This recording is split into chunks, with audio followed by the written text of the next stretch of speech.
strip lights under the bed, color-changing stairs, and your kitchen, it looks like a nightclub. LEDs are everywhere, but is it too much? Let's talk about the difference between lighting for life and lighting for likes.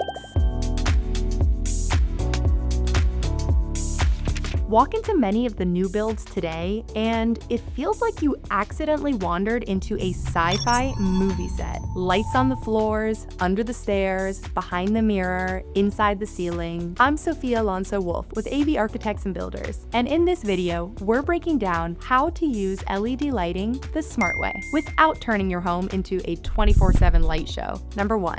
Why LEDs took over. Let's be fair, LED lights are amazing. They're energy efficient, they last forever, they don't heat up like old school light bulbs, and with RGB colors and smart apps, they give homeowners total control over mood and atmosphere. It's like magic, until it's not. Number 2.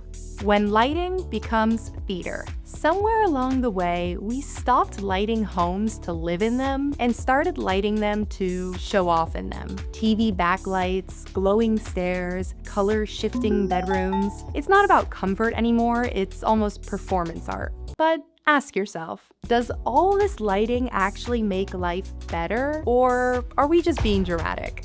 Number 3, your body hates blue light. And here's where science steps in. Cool-toned blue LEDs, especially in bedrooms, can disrupt your circadian rhythm. That means poor sleep, bad focus, and long-term health effects. The bottom line is, if your bedroom glows like a convenience store aisle, you're not setting yourself up for rest. Number 4, smart lighting, dumb problems. We love technology, but even smart lighting systems can backfire. Firmware updates break your setup, Wi-Fi cuts out, and your dad can't even figure out the app. Complex doesn't always mean better. Sometimes a well-placed switch beats a glowing voice-activated disco. Tell me in the comments, what's one LED feature that you love or hate in modern homes? Number 5, the hidden cost, e-waste. Cheap LED strips might save money now, but they're often non-repairable and not recyclable. Once they go out, you toss the whole thing, adhesive, wiring, plastic, and all. That is not sustainable design. Number 6,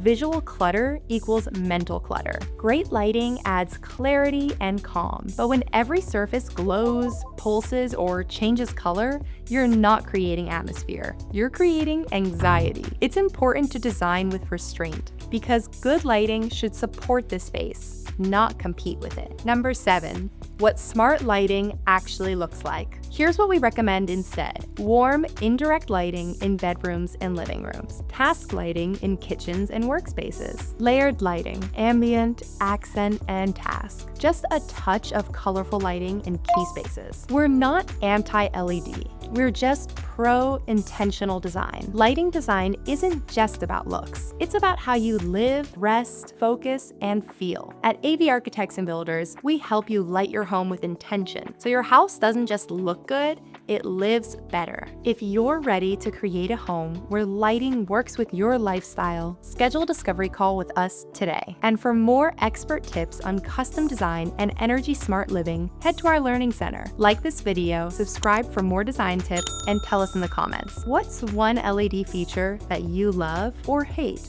in modern homes? Thanks for watching, and we will see you next time.